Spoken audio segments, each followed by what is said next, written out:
Hello, this is Mr. Fusion, and this is your this is MrCorellian here. This is unscripted, people. Yeah. It's the Evil Professor checking in. You know, it's not actually unscripted. We each have our separate scripts that we're trying to force the other person into, right? Well, that's right. With my mind powers. Don't tell them that. You're blowing my cover.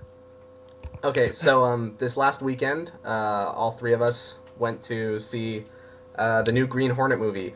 Not like together, of course. That would be weird. Yeah, I traveled across the country to see you guys.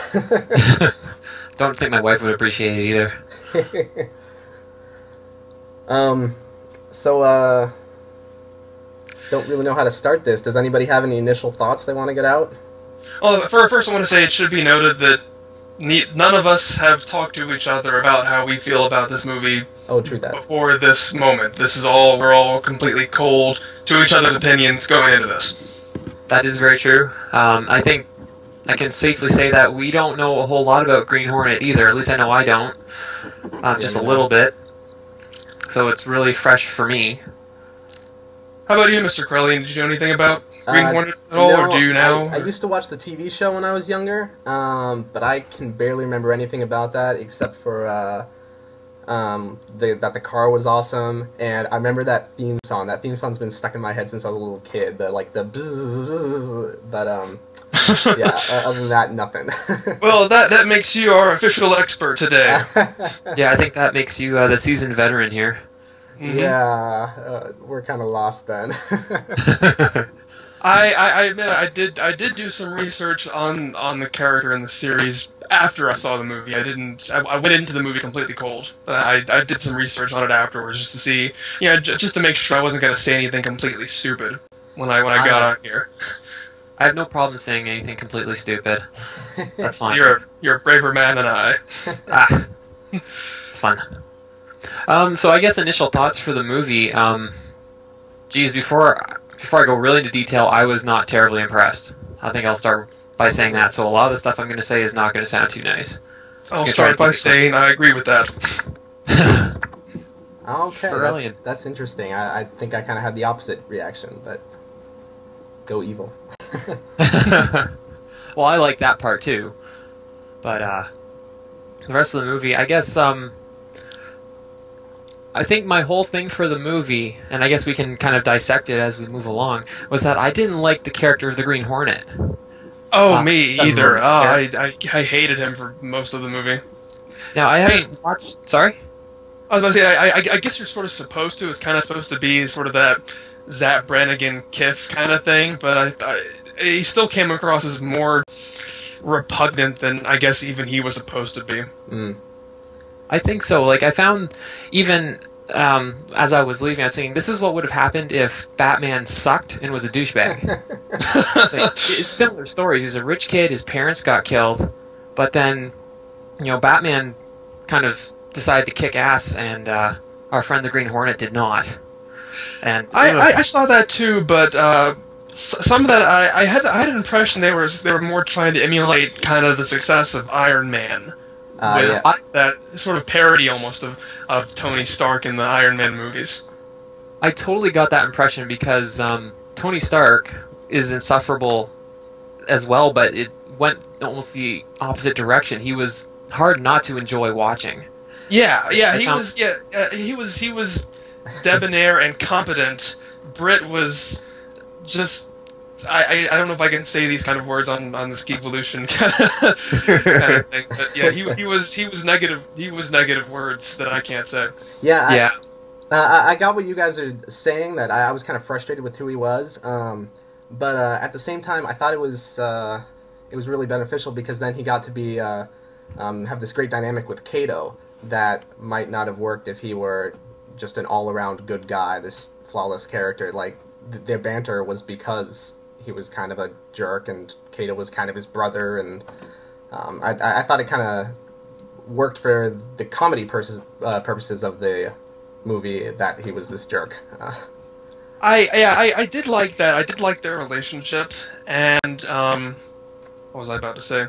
Oh yeah, and it was there were parts where I was thinking, if Kato just left Britt at home, this movie would be over in about 10 minutes. But there was enough of a justification for him being there, since he was, he did provide the raw materials and the money that Kato wouldn't be able to do this entirely on his own. Yeah. So it did sort of justify why he was allowed to come along in the first place. Actually, that dynamic that we're talking about to me was, I was kind of thinking about this even going into the movie.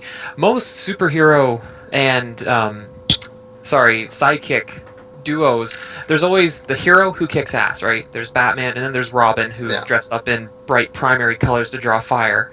There's Captain America and Bucky. There's Darkwing Duck and Launchpad. And the hero is the one who kicks the crap out of everybody, and, the sidekick gets taken hostage, and it's almost the exact opposite here. Yeah. The guy who's the main hero. I did love that dynamic, yeah. I thought that was really interesting, but maybe it just went a little bit too far for me. I was not expecting the Green Hornet to be as incompetent as he was. I understand that was really good for the comedic element, which actually really failed on me, but I can see why they did it. Although it did allow for Britt to kind of grow throughout the movie, because he was totally incompetent at the beginning, but by the end, he could hold his own even against Kato when they had their falling out, and I got the feeling by the end of the movie that maybe Kato could teach Britt a thing or two, and he could actually learn it, and vice versa, which was kind of what their whole relationship was about. I agree with that for sure. And I have to point out. Sorry, go ahead. Oh, I was just gonna say I just loved how that Kato Green Hornet fight played out to me. That was the best part of the movie. I just thoroughly enjoyed that. I was waiting for that since about minute number 2. Actually, I love the concept. I wasn't entirely pleased with the execution. I too was waiting for Kato to just go to town on Britt, but it went on way too long, in my opinion. To me, it just seemed like, aside from Britt fighting dirty, it seemed like Kato would be able to end that fight in about 10 seconds. Yes, and it just sort of seemed to drag on just so we could have, them breaking more stuff. And then when they fell into the pool, I just had images of that scene from Dynasty, and it's I don't think that was what they were going for, but but yeah, it just seemed like they were just extending it just so we could have another fight scene go on. Yeah, I think that sounds good. I'd agree with that. Yeah, it did seem a little long. Not that I didn't like it, but it did seem Did everybody see it in 3D, or was I the only person, or who else saw it in 3D? I saw it. Oh, you 3D. didn't? 2D for me. And MrCorellian? Yeah, I saw it in 3D, and that probably the most pointless 3D I've ever seen. Oh, I feel. I agree. I really wish I could have seen it. I didn't want to see it in 3D in the first place, but I don't know. Did you have a hard time? I've always had a hard time with 3D in general, but I just had a hard time telling what was going on half the time because of it. It was very distracting. No, I didn't have that problem. I felt like the 3D was kind of flat, but I've also seen a lot of movies in 3D. Many of my local theaters do 3D, so like the past 5 movies have probably been in 3D that I've seen. Yeah, to be honest, maybe I'm just losing my mind or something, but I had a hard time. Well, we know that's true. Telling certain actors apart that I did eventually recognize Tom Wilkinson as James Reed, who I thought was awesome, but and this almost sounds terribly racist, and I swear I didn't intend, but the entire movie I thought that Kato was being played by John Cho. The guy who played Sulu in the new Star Trek movie, and Harold and Kumar, that guy. No, I did not realize that was Jay Chow until I got on Wikipedia after I got back from the movie. Don't worry, I don't think you're racist. No, I think a lot of people probably thought the same thing. And also the guy who played Scanlan. For a while, I thought that was Fred Willard until I realized I was way too young of a person to be Fred Willard. Huh. So I don't know. I just had a hard time telling what was going on, and I don't know if that was just the cinematography or just bad 3D conversion. Was it originally shot in 3D? Does anyone know? Because I was about to ask that too. I don't think so. I mean, I don't know, but throughout it, I was kind of paying attention to the 3D, and it didn't seem like anything was shot with, the 3-dimensional depth in mind. I got that impression watching it in 2D. I was looking for elements of 3D, like I saw it in Despicable Me, Resident Evil, 4? There were certain elements that you could tell, yep, this was supposed to be the 3D point. Yeah. and I didn't really notice any of that at all. Yeah, there was no close to the camera gun barrels or anything like that. Yeah. Although before we leave the 3D thing, I do want to say there was one scene that was really cool in 3D. It's a classic sort of movie scene where the information is being spread everywhere via the phone and all that, where every time that a new person that finds the information, it cuts off into a different square, and that's its own. Mm-hmm. You remember that scene, right? Yeah. Yeah, in 3D it was kind of cool because every one of those panels was at a different depth, so they were really, popping out of the screen almost like, pictures, photographs cut out and just layered on top of each other, and that actually looked pretty cool. But really, I didn't notice that kind of effect in that sequence. So. Oh yeah, it was the only time I really noticed anything good about the 3D, but Oh wow. But it was noticeable, so. Sorry. Something that I another sort of liked the concept but not the execution was Kato's heightened sense thing. I got what they were doing with that, and I liked the idea of it. It was sort of like, has anybody seen the 2009 Sherlock Holmes movie? Oh yeah. Yes. Just like he fights. You're right. Excellent. Yeah. It reminded me quite a bit of that, but I thought that Sherlock Holmes did it a lot better. The reason is I just didn't like. It seemed too computerish to me, as if Kato was some sort of robot. I wish they'd done in a style that seemed more natural. So sort of like Brit's, thing where he was, figuring out the pieces of the puzzle towards the end of the movie. I thought that seemed more in line with the style of this movie than Kato sort of going into infrared, targeting things like he's a computer kind of style. Yeah, I was thinking about that one, actually, because I was rewatching some clips online, but they switch around their special effects all the time, because you say, he goes into his slow-mo where he talks to himself, and that's very different than Kato's, like, sort of red vision thing before he fights. But then they have their Matrix elements and slow-mo, and it wasn't even in the action scene. When was it? Like when they were doing the montage of building the car. Yes. And they had all these cool, slow-mo effects in there. I felt like it jumped around and just kind of did whatever the heck it wanted to. And I thought it was kind of fun. I really enjoyed the special effects during the fight scenes, especially with Kato. The fact that it went kind of computer vision, I thought, oh my god, he's a Terminator. This is why he's kicking everyone's ass, which I thought was really neat. And I have heard of that kind of thing. This idea of, they say, if you're a really good baseball player, you can see the ball being thrown at you and you can count the stitches on it. And that's how I interpreted Kato was capable of doing. So he was identifying all the threats. The fact that Green Hornet did it near the end, and of course the colors were green, that was a little bit harder for me to swallow.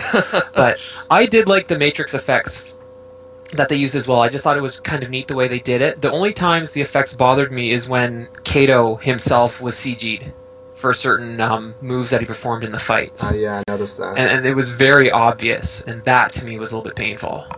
I didn't notice that either, but then again, as I was saying, I had a hard time seeing a lot of things in that movie. Yeah, I remember seeing that. He went into CG like when he jumped on the car and off the car onto a guy's head and stuff like that. Just stuff that they wouldn't have the stuntmen actually do. But all these sort of the things that would normally bother me about, like, I don't know, clunky CG or cheesy effects like like Brit going into slow-mo. I don't know, this movie was good at making me just kind of shrug it off because it was so over the top already. All the violence was over the top, and the idea was over the top, so anything goofy I just thought was exactly part of what this movie's about. As long as you mentioned that, yeah, I sort of had the opposite feeling. In certain ways, I felt that the movie was sort of tonally dissonant sometimes. Like, I agree with you. I loved the parts that were sort of over the top and comedic. I loved the scene with the gas gun, and and I loved the part where, as I said before, where Brett is at the restaurant with Scanlon, and then goes into his own, putting the pieces together, and then it reveals he's been sitting there for 5 minutes. I loved the stuff like that, but I wasn't.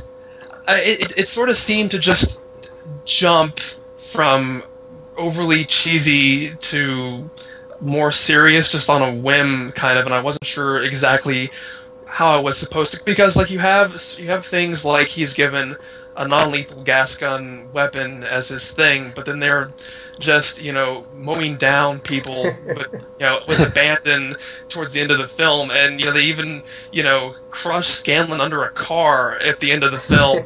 I wondered about that. But at the Spoiler same alert. time, yeah, true. But at the same time, the big turning point for Britt is when he finds out that those 7 green-clad people have been killed, by the gangs. That's supposed to be a big, serious event, and so just sort of this sort of dissonance between whether killing people is fun and goofy and it's okay, or whether killing people is, oh, this is a terrible, moral dilemma, and it just sort of jumps back and forth on that to me. Yeah, I thought about that too, because that's a normal sort of superhero thing to say. Killing is the line. You don't want to kill. You just want to put them in jail, and they sometimes cared about it. They sometimes didn't. I don't know. It's kind of ironic that Kato would give Green Hornet a non-lethal weapon, and then the way he personally butchered a couple of people was almost nightmare-worthy. Yeah. Like, I got woken up the night after by my wife because it was the one. I think everyone knows what I'm talking about with the main villain. I can't remember his name. Yeah. That was significantly brutal, and then I appreciated it. But maybe not everyone would. But I just found it very ironic that, we have to be careful, we're not going to hurt anybody, but now I'm going to do something incredibly horrible to this main boss kind of guy, and sure, no worries. Yeah, it's good. He deserved it. Yeah, the over-the-top violence with me, like, somehow I kind of like it because it excuses that they don't get bruised and battered in their normal, fights, which is always kind of an issue when you've got fighters or you've got superheroes like beating people up and not coming out scratched or anything like that. But I thought that the over-top violence was also like, it seems inconsistent with the way that they were promoting this movie. I was thinking it would be like a fun, adventure-y, like family sort of movie, but I would walk out if I had a kid with me. It was kind of disgusting, and swearing nonstop.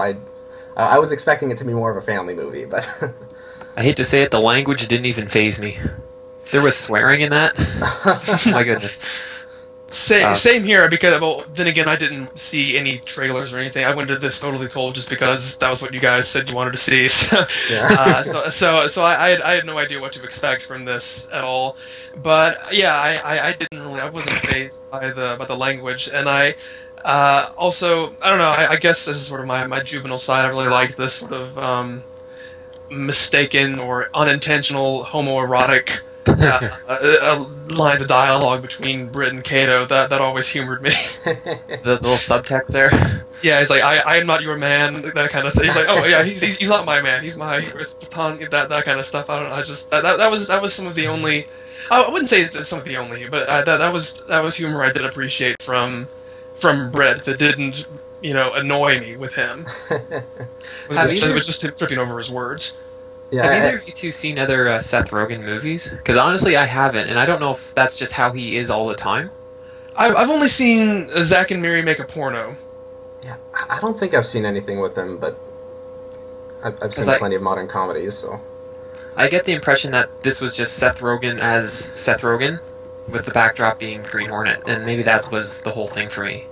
Me too. I do feel, based on what little I know of Green Hornet and what little I've learned from Green Hornet since I watched the movie, that the character was rewritten to be Seth Rogen dressed up as the Green Hornet. Okay. Yeah. I guess that's the same thing with, like, my thinking it was supposed to be family friendly and it wasn't. This felt a lot more like a comedy with superhero elements than a superhero movie with comedy elements. Yes, I totally agree with that. How did you guys feel about Chudnovsky, the villain? Honestly, I thought he was kind of uninspired. I think maybe the whole tone for the movie to me came about when he pulled out his double-barreled handgun. And I just thought, why? Now, he demonstrated why, and I think it was for a gag right at the very end, the reason he had it. But it was just kind of one of those things. If it was just Kato, he would have just beat the hell out of him in 10 minutes and it would have been over. He just didn't seem threat-like to me. I don't know. Well, see, I loved that opening scene with him and James Franco as Crystal Clear. I thought that immediately, well, at least in my mind, what I thought was that it set the stage for the tone of the movie and who this villain was supposed to be.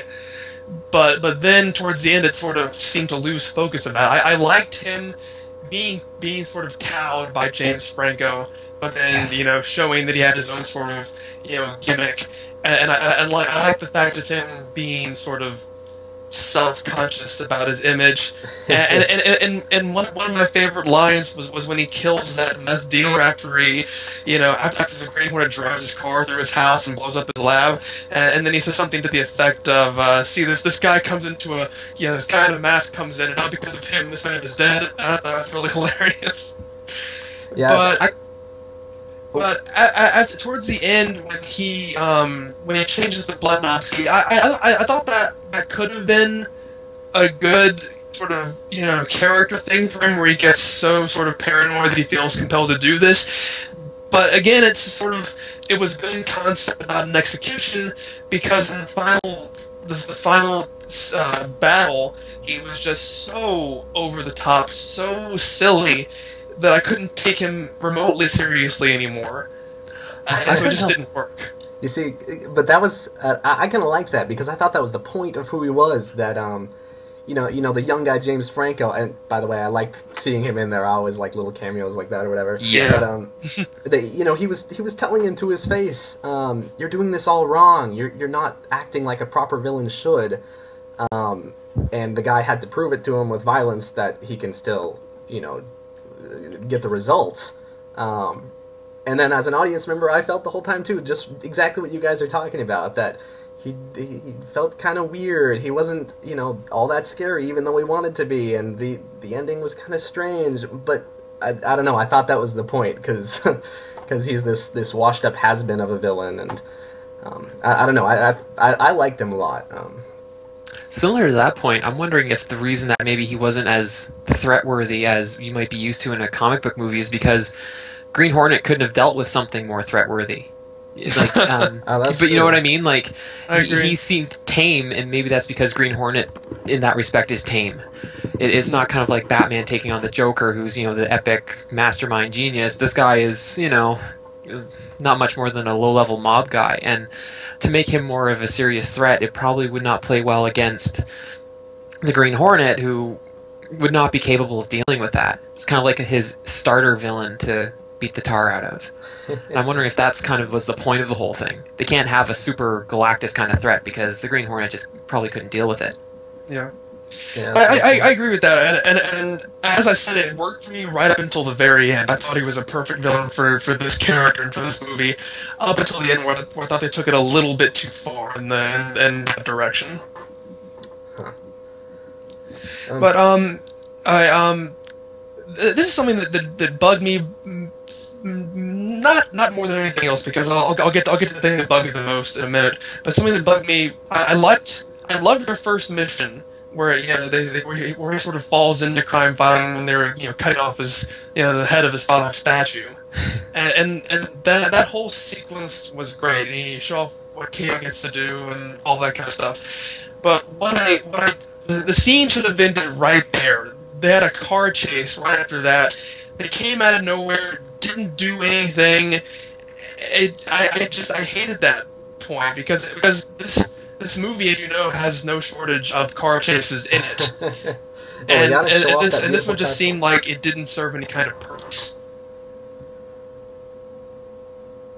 Were they in the main Green Hornet car at that point? I can't remember. No, I think it was just... it wasn't Black Beauty yet. It was just the car that his father had commissioned that had the Ben-Hur wheels as yeah. I mean, I think wasn't it was that just the to same showcase one? that. The pre-Black Beauty, wasn't it? Yeah. Okay. The proto Black Beauty.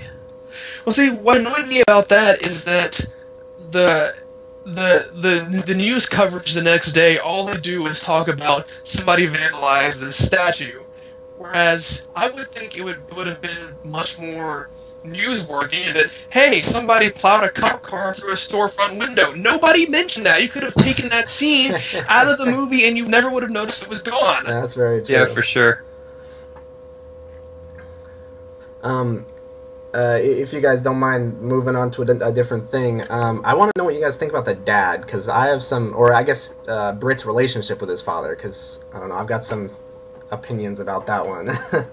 I liked the I don't know if I like the character. I like the concept of the character because just how we're supposed to feel about him, I thought was one of the good things about the movie, because when you see him when Britt's a kid, you really don't like him, but then when you see him when Britt's an adult, all of his sort of bad qualities seem to be justified because Britt is being a completely worthless waste of space, and his father is right for being so hard on him. And I like the fact that it might almost be sort of an unreliable narrator kind of thing, because we see him through Britt and Kato. And even Kato, being as amazing as he is still, as we see with his resume writing later on, that he doesn't really have any kind of, real marketable skills. So in a way, they're both kind of slackers. So I can see why we as the audience are seeing James Reed through their eyes, and he's coming across as this unlikable person, even though he's really in a way sort of the most upstanding member of society, as we later find out. Because I actually kind of had the opposite reaction to the dad. Like, I know the movie was trying to paint him as a good guy by the end. He was saying like, "Oh, let's do this for Dad," and let's see. Oh, and that they like glued the head back on and stuff. Symbolically showing, oh no, that the dad's reputation has been restored in the eyes of Britt or whatever. But I kind of, after the movie, was thinking about it. I'm like, this dad's still not that good of a guy. I mean, a jerk father is a jerk father. Oh yeah, he's still definitely a jerk. I won't debate you on that one. He definitely is. And even the idea of like that he would stand up to what was the politician's name? Scanlon. Yeah, even the idea that he would stand up to that guy, and that's what got him killed. It was like he stood up to that guy after years of giving in and printing lies and all that. Where Britt was, I don't know, much better man than his father. With that, as soon as Scanlon, proposed anything shady to him, he stood his ground right then and did something about it. And the dad was weak in that regard. Didn't James only give in after one of his reporters got killed trying to uncover that stuff? Isn't that how it went down? Yeah, that's true. Yeah. But I don't know. He's still, even trying to protect people. He should just get out of the business altogether, then do what the bad guys want. Like, he got halfway to a good deed, but not quite all the way. At least that's what I think. Yeah. I agree. It was kind of a last second, oh, by the way, your dad was a dick, but he was still eventually tried to do the right thing. It seemed like they were almost wrote themselves into a corner. And there's this, oh, by the way, he turned out to be a good guy in the end, or at least, I don't want to say honorable, but he, eventually decided to do the right thing. It seemed a little, I don't know, half-baked to me, trite. It just, it was not convincing, I guess, that, oh, by the way, my father actually was a good man. Oh, it didn't work for me very well. I guess I'm in the minority on this one. I want to know if we can move on to something that maybe totally forgettable, but Cameron Diaz was apparently in that movie. Oh, was she really? I forgot about that. I had to look up her name because I couldn't remember what the character's name was. I'm just like, Cameron Diaz, whoever she was, the girl. Yeah, I couldn't figure out why. Like, even walking out of that movie, I was thinking, why was she in this? The little brief conflict between the two protagonists, and she has nice legs. That's really was about it. I have this whole page of notes typed up, and she isn't mentioned in any of it. Yeah, and the thing is, she was in there, I guess, for Kato and Britt to fight over and have this separation between them. But they were already fighting over the limelight, so yeah. Yeah. Well, I did sort of. Oh, sorry. Go ahead. Oh, go ahead. Oh, I was going to say, I do agree. I didn't like that she was sort of there as the love triangle thing, but I guess I do sort of see her existence as being justified. in the fact that she has this knowledge of crime more than either one of them would. Yeah. So I do sort of like that angle that they're sort of, figuring out what to do by what she thinks they're going to do. Yeah, I guess she was appreciate that angle. Oh yeah, I guess she was an actual character in the Green Hornet lore or whatever. So they had to include her for that reason, I guess. Oh, see, I didn't even know that either. That would make sense. We wouldn't want to get the fanboys angry. Yeah, but the love triangle I thought was kind of dumb, especially because it didn't resolve with either one of them getting the girl. Like it just Very kind of true. fizzled out. It seemed like almost an I was afterthought. okay with that.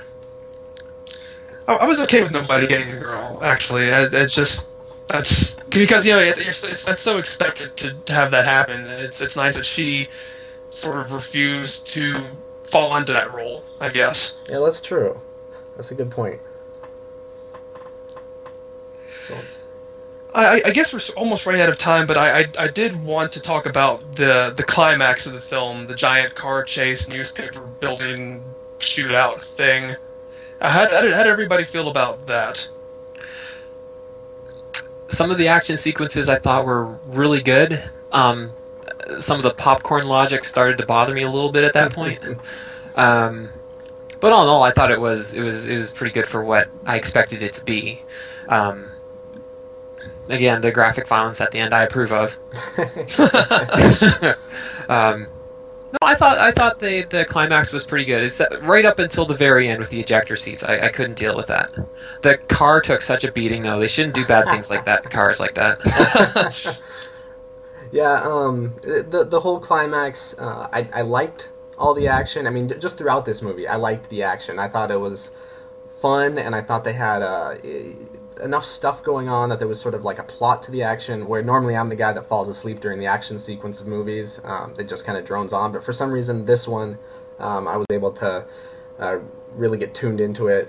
But I kind of felt like the reason for the climax, that they wanted to put this thing online at their newspaper headquarters, I thought that was kind of forced. That nowadays everything's wireless and cell phone. I mean, I don't know. It seemed like there wasn't a good enough reason for them to storm the building when they could have done a number of other simpler solutions to this whole problem. But I agree. That really, I found myself thinking the entire time.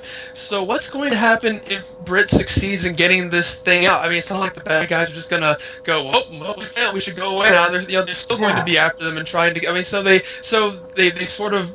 From a tactical standpoint, they've sort of driven themselves into this corner here. Now they're in this building, and there's, they're going to have people trying to kill them no matter what they do. Yeah. The final task was overhyped. I would just kind of describe it as that. It was like, yep, we got to get this online, and like, there's no Starbucks nearby. You couldn't. Yeah. I did like the fact that it did end up in the newspaper, just because I just thought seeing all the newspaper machinery was very cool. But that point seemed kind of contrived, just to get back to kind of where, I guess, the epicenter of what the Green Hornet is, because he's fueled by the media at that point anyway. So still, I mean, didn't end up being completely pointless anyway? Didn't he fail? He didn't manage to record. That was funny, but at the same time, it's like, what was the point of this 20-minute action sequence if we didn't accomplish anything? Being yanked around. They killed Scanlan, they killed Bludnovsky, but they didn't manage to expose any of the truths behind what was going on. I'm wondering if that was almost still kind of the point, though, because, again, the Green Hornet's new to this, and he's kind of a bumbling idiot. So it almost makes sense that he gets to that critical moment, everything's on the line, he's going to upload this data and change everything, and then boom, oh, you forgot to hit record, It's almost, to me, seemed like it was anticlimactic on purpose. Yeah, I can agree with that. I just wish they could have found some other way to make up for it, as in, maybe engineer a second confession just for comedy's sake, even if only for that, because it just or if you had to come, it's sort of like how they dealt with his fighting skills at the end, where he just does go into his own sort of slow motion-y kind of thing. If they sort of done that with the confession, if he had to sort of come up with a new plan to get that confession out the last second, rather than just running him off a building. Yeah, now you can't forget though too, like the whole point of Green Hornet, his self-proclaimed idea is that they'll play the bad guy, and they'll just take care of the scum of the city behind the scenes, and that is kind of how it got resolved. That they didn't expose the truth, but they did take care of the bad guy, and that's all he ever wanted in the first place. But if that's all he ever wanted, then why go to the newspaper in the first place to try to upload the confession? Yeah, that's true. Get a little out of role for his normal Green Hornet character. But the one part during that where my jaw just dropped was when the half of the Black Beauty rode up the elevator and opened on the 10th floor, and that was the moment where all the employees realized something was going on. They didn't hear all the things smashing through windows, all the machine gun fire below, the car smashing the glass outside of the elevator up to that point. It was only when the elevator door opened that they even know that's just when my suspension of disbelief kind of went out the window. And didn't that whole scene take place at night? Like, I understand probably newspapers are, kind of a 24-hour operation, but they wouldn't have the full staff there either. You wouldn't think. Yeah, it was the middle of the night. I didn't really think of it having nobody, or didn't think of it as an issue that there was nobody there. But I love that the car gets many. Sorry. Just as a very minor, tiny thing, I like the idea of them putting a Green Hornet email address on their business cards. That was perfect. That was very enjoyable, and it worked in the plot too. So that's a win-win for me there. One thing, while we're still talking about that whole climax, I loved. I know you said Evil Professor is something that you didn't like about the ejector seat in the car getting torn to shreds, and oh man, I hate to see that car get broken too.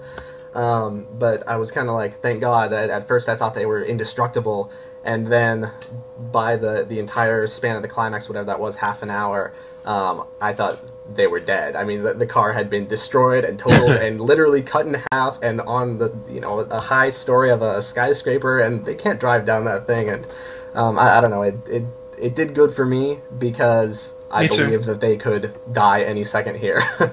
And in fact, he did get shot. So spoiler there too. Don't worry, only a couple more people will probably see it. And let's see. Since we're running out of time. Do you guys want to talk about any last thing, maybe the very ending, the press conference, or any additional thoughts before we turn this thing off? I did enjoy the press conference. It was a nice way of explaining the gunshot wound, especially when they discovered that Cameron Diaz's character couldn't dig it out. Oh, yeah. Just in terms of, I guess, final thoughts, I loved the Bruce Lee references they had. Yes, I love that too. They couldn't call him to do the part, obviously. So I thought that was excellent. The sketches and that little short punch attack that he does at one point. Oh, yeah. Final thoughts. I honestly would have walked out if we weren't doing this tonight. Oh, wow. Yeah. Well, I guess first with the press conference, I'll say that Again, for me, it's concept versus execution. I like the idea, but it just seemed too rushed. Like, oh, we're out of time. Here's a press conference, and this ties everything up nicely at the end. And so it just seemed like it happened, and then the movie ended, and that was it. But as far as final thoughts go, this is something I didn't even realize till after I, looked up information on the movie. Is that this was directed by Michel Gondry, who did Eternal Sunshine of the Spotless Mind, which is one of my favorite movies. And based on that information, I was even slightly more disappointed than I was when I left the theater, because it was sort of a letdown, because I think he sort of tried to bring in that same kind of visual flair and tonal dissonance that he used in Eternal Sunshine, but it worked better in that movie than it does in this one. And And finally, I'm one of those people who doesn't usually like to hear when people say, "Oh, well, this first movie wasn't so bad, but I think they'll really do a lot better in a sequel." Because I'm always of the mind that you have to earn your sequel, and if you don't make a good first movie, then I don't want to see any more of you. But in this case, I can almost see myself enjoying those two characters, Britt and Kato, together, just with a better, more focused script. Because I liked them together, I just wasn't entirely sure about some of the things that happened. So, overall, I enjoyed the parts that were supposed to be funny, but a lot of it just sort of, it didn't gel. And that's my thought. Yeah. For that ending sequence, I swear, I thought during the press conference, I thought he was gonna pull a Tony Stark and say that he's Green Hornet, especially because the whole time he was so obsessed with being this cool superhero guy. But I thought it was clever how they did it, anyways. But overall, I really loved this movie, and I heard all my friends say good things about it, and like adults that never go to movies, like my friends' parents that hate funny movies, that they said that they love this movie, so I had really high expectations for it, and I thought that was going to make me dislike it, because the higher expectations, the lower the results usually. But I loved this movie. Like, I caught myself like smiling and telling myself, okay, stop smiling, you're in a movie, you're not like being camera photographed or anything like that. But I thought the action was a lot of fun, and I thought it was really funny. Maybe it's because I love comedies that this movie really hit me in the right way. And yeah, I had some problems. I didn't really care for Cameron Diaz's character and why she was in there. The action went on a little long. But I just thought it was a really good job of making a fun movie. It felt like a summer blockbuster, but it was in the middle of January. So I guess overall, MrCorellian loved it. I was sort of lukewarm about it, and Evil Professor would have walked out on it. So, yep. So I guess we covered the gamut on opinions there. So do we vote for Top Banana and vote somebody off now? Yeah, I got Green Hornet for Top Banana. Kato for Top Banana? Yeah, Kato for Top Banana. Oh, definitely. yeah. Yeah, no matter what you think is wrong with the movie, you've got to love Kato, right? Oh, Kato was so awesome. Yes. I have to agree with that. Okay, well, we've gone a little bit over half an hour now, so I guess this is it. All right, so yay, Geekvolution, and who reviews the reviewers? Yeah. Brown Coat Eric, Real Minnows. This was fun doing with you guys. It was a great time. Thank you very much, gentlemen. I'm MrCorellian. I am Mr. Fusion.